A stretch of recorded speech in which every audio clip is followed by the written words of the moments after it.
Ocaibalion, capítulo 5, O Universo Mental, primeira lei hermética. O universo é mental, ele está dentro da mente do todo. Ocaibalion.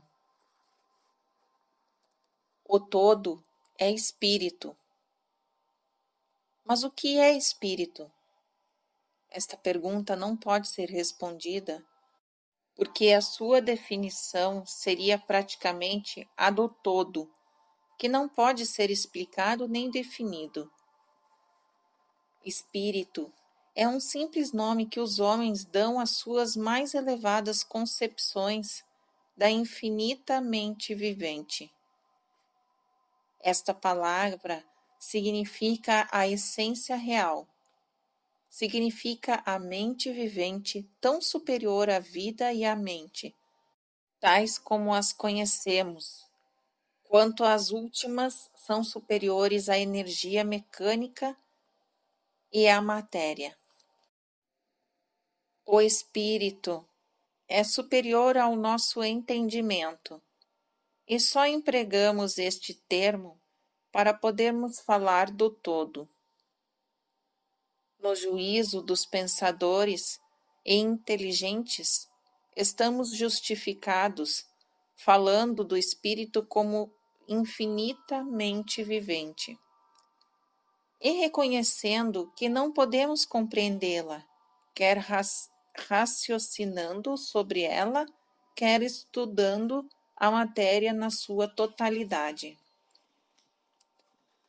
Façamos agora uma consideração sobre a natureza do universo, quer no seu todo, quer nas suas partes. Que é o universo? Dissemos que nada fora do todo. Então, o universo é o todo? Não, não é. Porque o universo parece ser formado de muitos e está constantemente mudando. Ou, por outras palavras, ele não pode ser comparado com as ideias que estabelecemos a respeito do todo. Então, se o universo não é o todo, ele é o nada. Tal é a conclusão inevitável da mente, a primeira ideia. Mas esta razão não satisfaz a questão, porque sentimos a existência do universo. Ora, se o universo não é o todo, nem o nada, que será então? Examinemos a questão.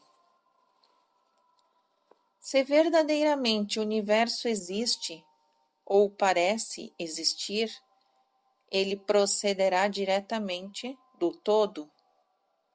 Poderá ser uma criação do todo. Mas como poderá alguma coisa sair do nada?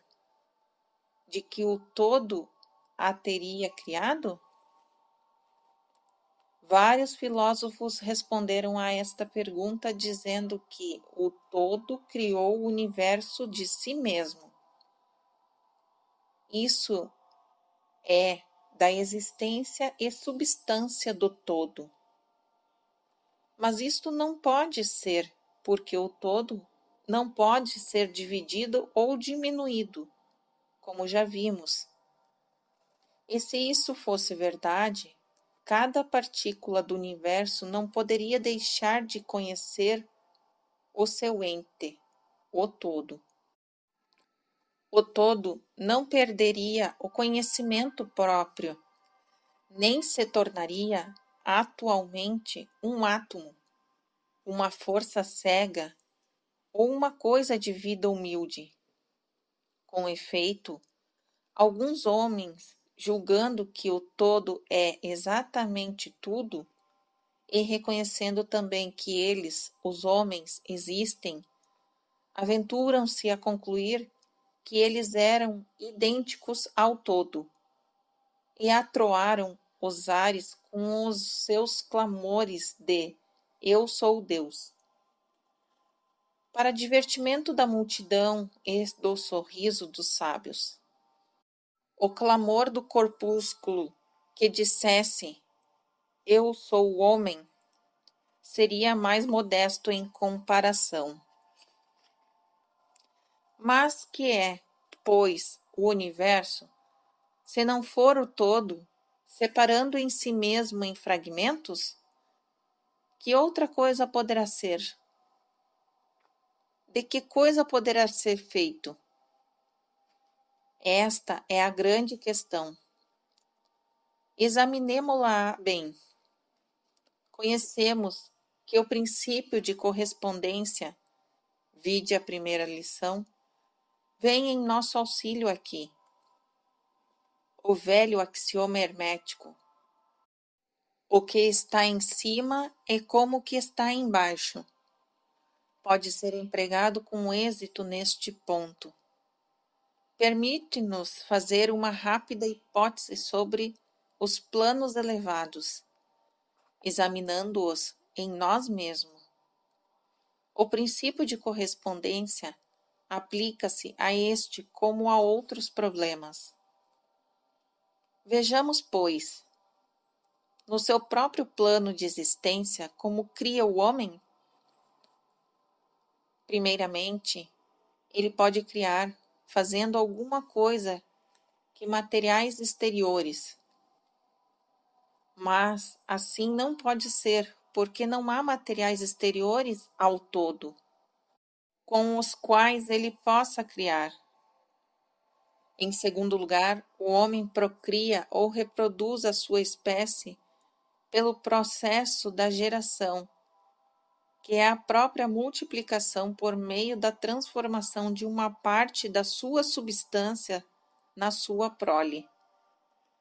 Mas assim também não pode ser, porque o todo não pode transferir ou subtrair uma parte de si mesmo, assim como reproduzir ou multiplicar a si mesmo. No primeiro caso, haveria uma revogação da lei, e no segundo, a multiplicação ou adição do todo, ideias totalmente absurdas. Não há nenhum outro meio pelo qual o homem cria? Sim, há. Ele cria mentalmente. E deste modo, não emprega materiais exteriores, não reproduz a si mesmo. E apesar disso, o seu espírito penetra a criação mental.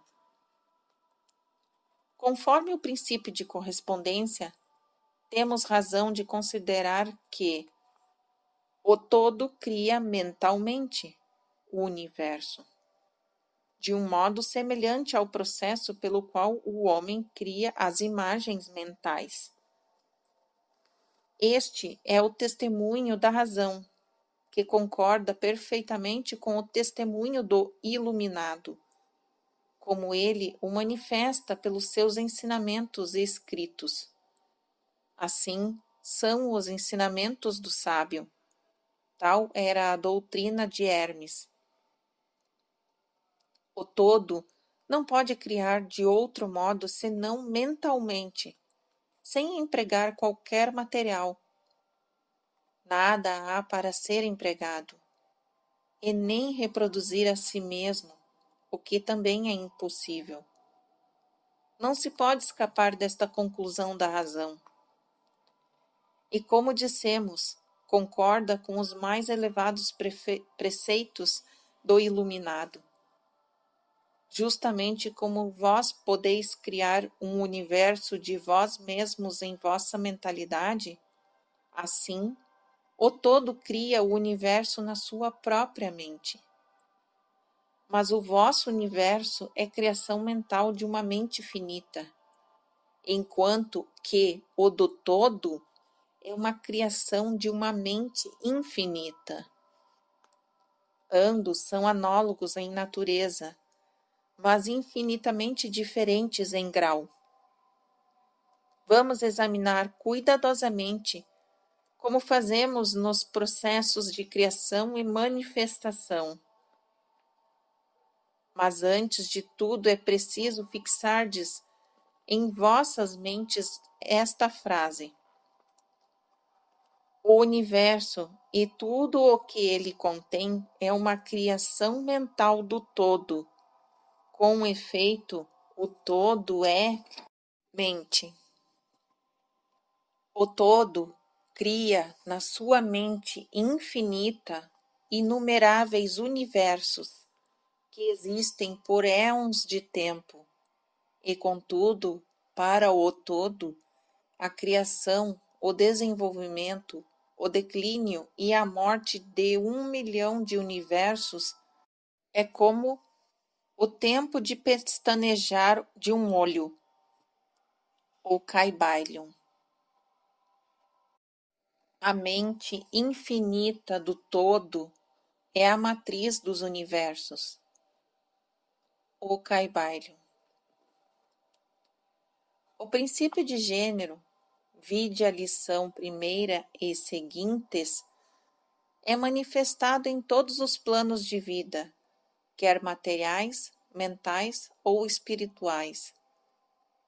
Mas, como já dissemos, gênero não significa sexo. O sexo é simplesmente uma manifestação material do gênero. Gênero significa relativo à geração ou criação. Em qualquer lugar, em qualquer plano, em que uma coisa é criada ou gerada, o princípio de gênero se manifesta. E isso é verdade, mesmo na criação dos universos.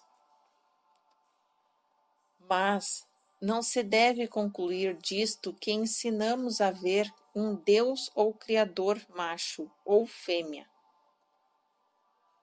Esta ideia é um desvio dos antigos preceitos sobre este assunto. O verdadeiro ensinamento é que o todo em si mesmo está fora do gênero, assim como de qualquer outra lei, mesmo as do tempo e do espaço. Ele é a lei de que todas as leis procedem e não está sujeito a elas.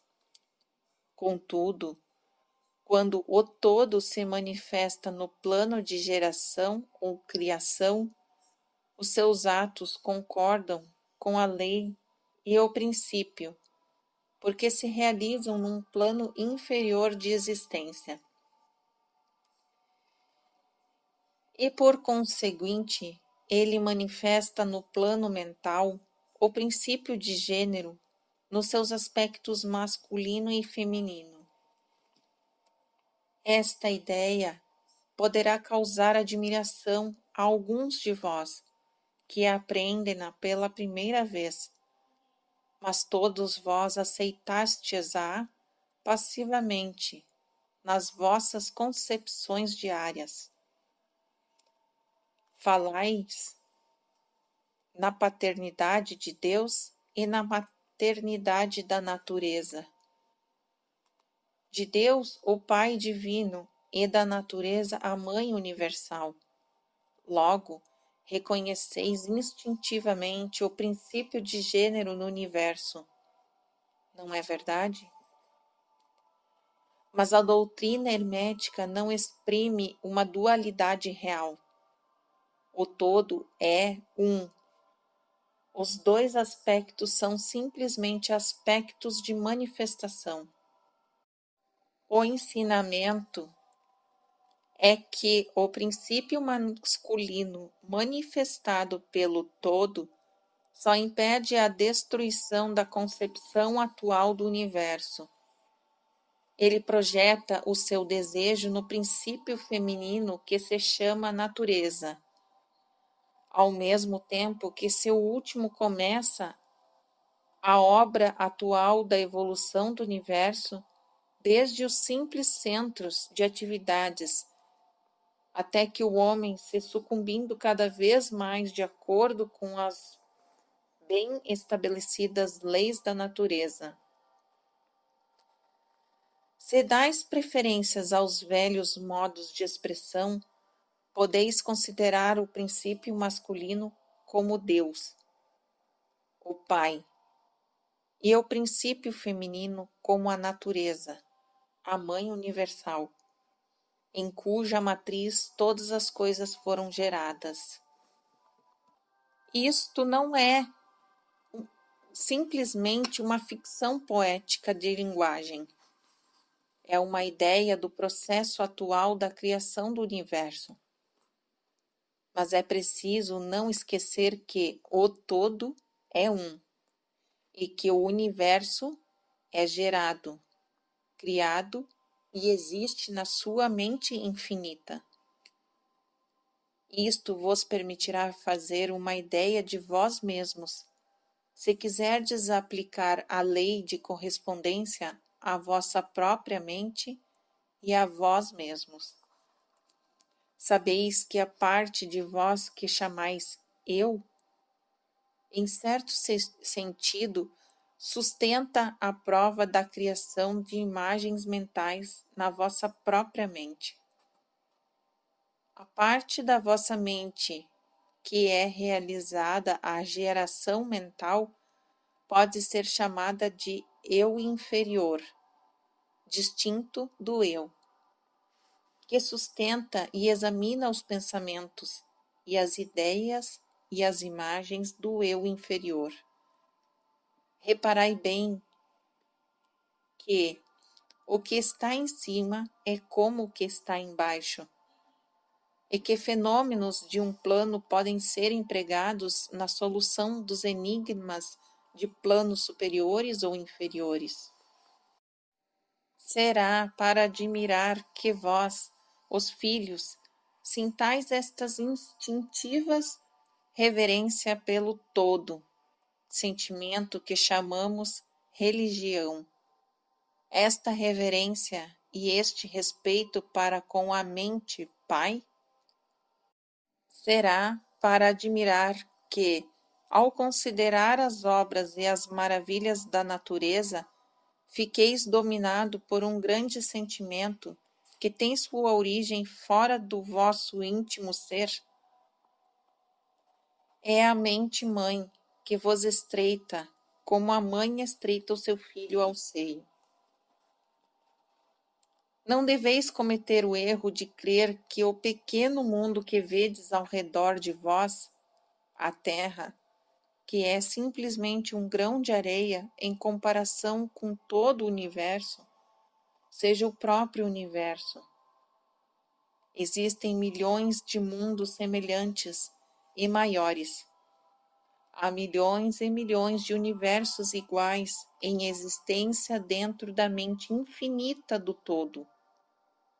E mesmo no nosso pequeno sistema solar, há regiões e planos de vidas mais elevados que os nossos, e entes em comparação aos quais nós, míseros mortais, somos como as viçosas formas viventes que habitam no fundo do oceano, comparadas ao homem. Há entes com poderes e atributos superiores aos que o homem sonhou ser possuído pelos deuses.